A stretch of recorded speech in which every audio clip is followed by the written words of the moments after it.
what Nolan Wells was teaching Black people before his passing. I believe every soul, spirit that comes on this earth carries a very important message for the people.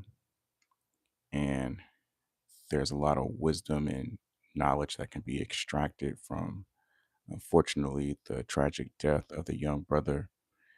And I do believe he came to this life still with a purpose and to teach Black people, young and old alike, very important lessons around human relations and the complexities of friendship. So I have here a brief list of things he was trying to teach us. Nolan Xavier Wells was an 18-year-old football player from Ocean Springs, Mississippi, who disappeared during a 4th of July boat trip with friends to Horn Island, a barrier island off the Mississippi Gulf Coast. According to investigators, his friends returned to the mainland without him, believing he had chosen to stay on the island, but when he did not return, a large search involving local, state, and federal agencies was launched. 2 days later, Nolan's body was found in the water near the island. Authorities have said drowning is expected, but the official cause and manner of death have not been yet determined because autopsy and toxology results are still pending. His family are still questioning the circumstances around his death. They have retained civil rights attorney Ben Crump and also requested an independent autopsy. So, many southern states in America still carry a very strong bias towards African American peoples, especially off the back of the history in regards to transatlantic slavery and the massive amounts of slaves who were organized in the Deep South. And many of these communities are still built off the infrastructure psychologically of the racial divide and this belief of a very strong racial hierarchy in their communities. And this is the issue with the white community in this world is that they put so much emphasis on African Americans cleaning up their communities. And even when you have righteous African American men or women who are doing the right thing, they still have this default in their psyche of, you guys have so much crime, you guys are killing each other, you guys, go to these different communities and, they have all these different sentiments. And then they place the shoulder of the burden black back on the back of the African American individual. But you'll never hear white people put that same amount of emphasis and pressure on themselves as white individuals around holding their own communities accountable. You have cases that have been exposed among the elite groups and even underclass poor individuals in the white community of sexual abuse involving minors, of homicides, school shootings, racism, economic inequality, and this massive push to keep diversity and inclusion at a minimum with this sort of argument that it isn't fair to the white community, where the white community is massing more amounts of wealth economically, not only through real estate, but also through the job and the employment infrastructure by itself. So they have so many, and that's just scratching the surface. They have so many vices in their own communities, but you'll rarely see them stand up. And you have a population of white folks who will go out and you know, they'll protest and they'll go out and, you know, try to be the voice of reason in their communities. But it's not enough of you white people really standing up against the racism in your own communities, especially you guys, not even in just the deep south, the west coast, the east coast, up north. You have some of the most nastiest white family members and loved ones in your own home. And you'll just sit there passively observing them and won't even bat an eye to it. But then you'll go out to the black community and say, oh, you guys need to clean up your communities. So, one thing I believe that Nolan was teaching us is that this divide and this hatred, because it may not have been his white friends who were racist towards him, but the environment and the context to where this young man lost his life is in a very racially saturated, dangerous environment for young black youth. Mississippi, places like Texas, Tennessee, right, where you had Chud the Builder going around slandering African Americans. This he was teaching us that these deep South states are not too far removed from the racialized history of crime and abuse that they were born out of, essentially. These realities still exist. It just became modernized. Okay. So as soon as I discovered that this was in Mississippi, I was like, it makes sense. It really does. So some lessons that Nolan was teaching us before he left. God is a very wise, all knowing, sort of beyond your limited human understanding entity that on the outside looking in, what our perception and our human understanding perceives as a failure or a total loss, God still has a purpose in these losses. He still has wisdom and knowledge that can be extracted from these incidents. And in the scripture, it talks a lot about how my people, you know, they essentially die or are destroyed for their lack of knowledge. So we need to pull as much knowledge as we can out of this. So the first thing Nolan was teaching us is be intentional about who you call a friend. Sharing hobbies, social media trends, you guys get on these trends and, you know, prioritize and really look at your priorities as a young person. It's okay to have fun. It's okay to engage in trends. It's okay to, you're doing a little hip hop, the MC Hammer, whatever the fuck. Is that as important as you having knowledge of what is going on in American society between these different ethnic racial groups? Trends do not insulate you from racism. Trends have this sort of illusionary sort of like effect where since everybody's participating in it, all the different cultures are getting along, right? Everything is safe, right? Everybody's participating in the trend. Not really. It's fun. It's a pastime. I get it. I'm not here to say, teenagers and young adults should just be completely, lifeless and not have any sense of entertainment and enjoyment. But you got to really ask yourself in this world that we're living in, this is a really dangerous game that we're playing. And just as much as we're having fun and we're dancing and you're enjoying yourself, you need to also be educating yourself of your environment, the people that you're dealing with. So just because you and your friends share hobbies, you share social media trends, music interests, or you're having fun together, does not necessarily mean these people share your values. I'm always talking to you guys about core values. Sometimes I think I put out videos and this shit just goes through one ear and out the other. But do you see how God always bring this shit back around to what I be telling you guys? So for the people who know. And it's usually the motherfuckers that kind of get counted out where their voices really have more impact. Okay. So I don't need to toot my own horn or anything, but I've been talking about this shit for a long time.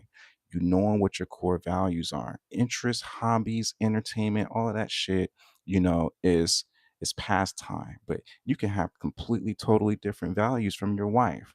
But you guys might like going to the damn movies, but she may value independence or introversion, and you might value extroversion. But you guys might have similar interests. So the values are ultimately are what going to what to are ultimately what is going to divide you and put distance between you two when they're misaligned. Not so much the interest. You can go to the movies with anybody and still not like the motherfucker.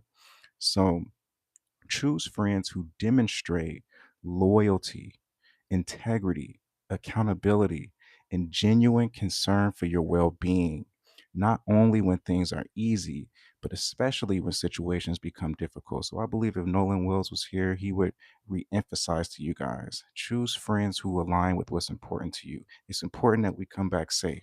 It's important that if we go out as a friend group on trips, that we all keep each other accountable and no man leaves anybody else behind.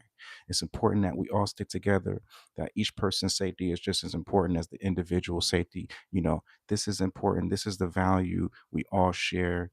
This is what locks us in as friends, right? Making sure that the priorities are the same. So be intentional about who you call a friend. For you young Black folks, you need to lead with making sure your values are aligned.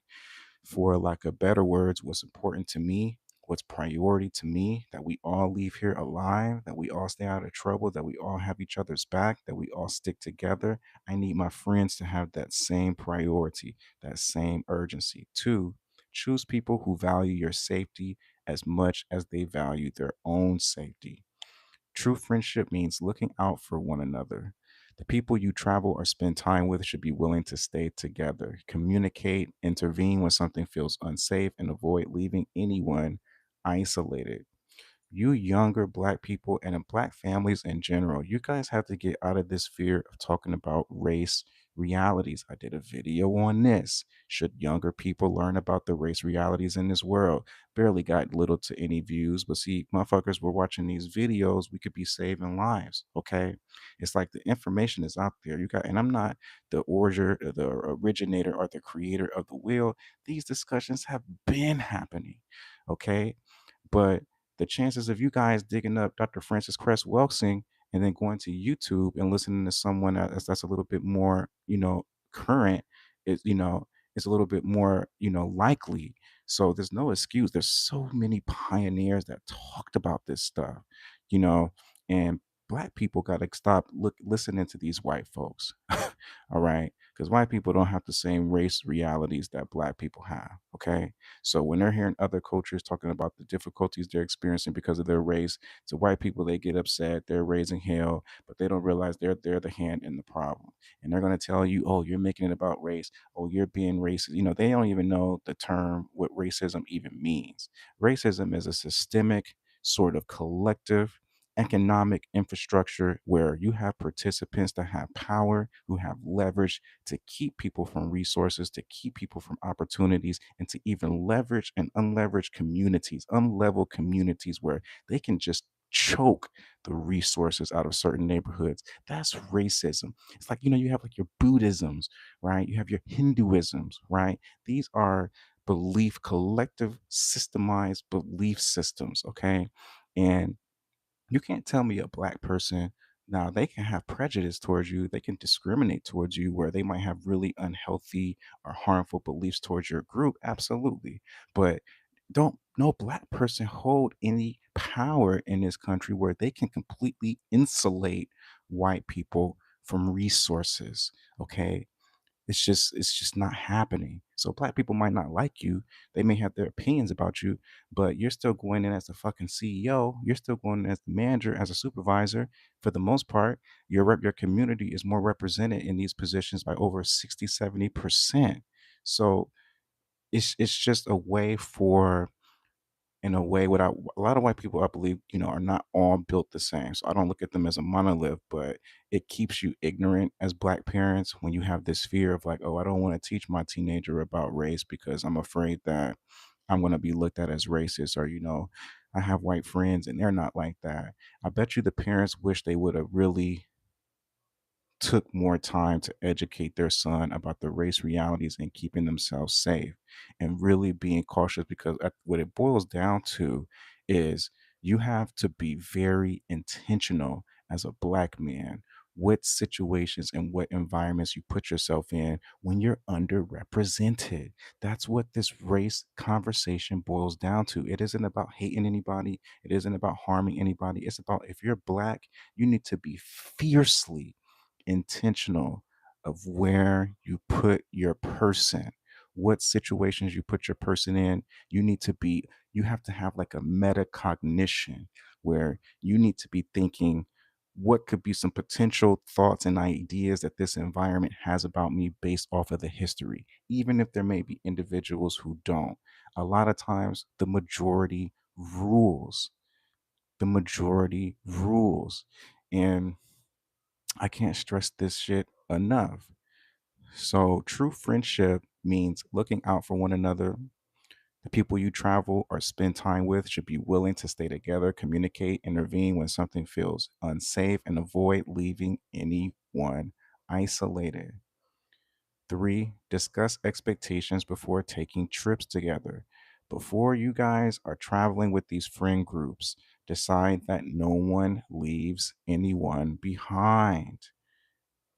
Share locations, establish check in times, agree on transportation plans. It wouldn't have killed these white boys to stay behind with their friend.